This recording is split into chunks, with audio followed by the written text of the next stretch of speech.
Hello పిల్లలు, welcome to అనగనగా. పిల్లలు, ఈరోజు కథలోకి వెళ్ళిపోదామా?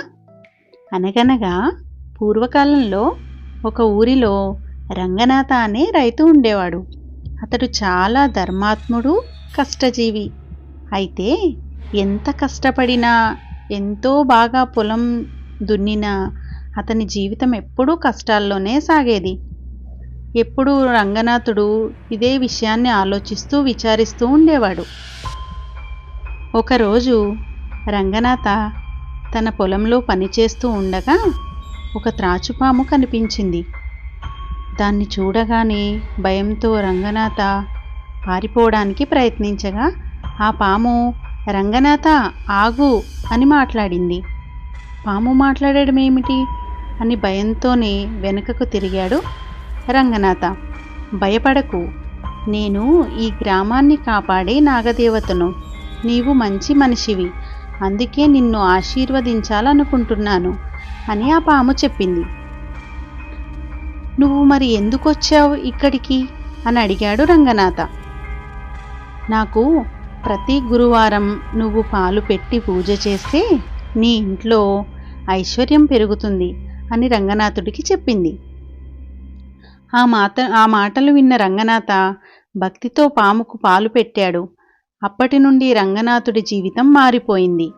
రోజురోజుకి అతని పొలంలో సంపద పెరుగుతూ వచ్చింది. అతడు ఆర్థికంగా కూడా బలపడిపోయాడు.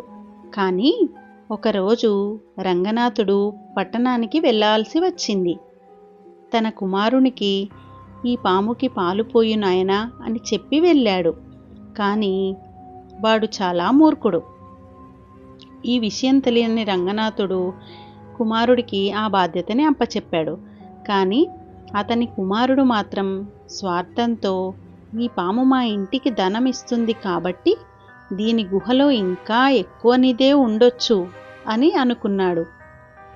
వెంటనే పాముని కొట్టి చంపేద్దామని ఆ గుహలోనికి వెళ్ళాడు. కానీ పాము కోపంతో వాణ్ణి అక్కడికక్కడే కాటువేసి చంపేసింది. ఈ విషయం తెలుసుకున్న రంగనాథుడు ఎంతో హడావిడిగా పట్టణం నుంచి తిరిగి వచ్చి దుఃఖించాడు. పాము మళ్ళీ రంగనాథుడి దగ్గరికి వచ్చి "రంగనాథ, నిజమైన ఐశ్వర్యం ధర్మాన్ని పాటించినప్పుడే మనిషికి లభిస్తుంది. నువ్వు బాధపడకు, ఇది విధి నిమిత్తం జరిగింది. ఏం అసహనం చెందకు, స్వార్థం ఉన్న చోట గుప్తనిధి అనేది ఉండదు" అని చెప్పి అదృశ్యమైపోయింది. ఆ రోజు నుంచి రంగనాథుడు తన జీవిత మార్గాన్ని మార్చుకొని ధనం మత్తులో ఉండకుండా మంచి పనులు చేస్తూ జీవితాన్ని అర్థవంతంగా గడిపాడు. పిల్లలు, మీకు అర్థమైందా? అసలైన గుప్తనిధి అంటే సహనం, ధర్మం పాటించిన వారికి మాత్రమే ఈ గుప్తనిధి లభిస్తుంది. ఎవరైతే సహనాన్ని, ధర్మాన్ని పాటించరో వారి దగ్గర ఐశ్వర్యం అనేది నిలవదు.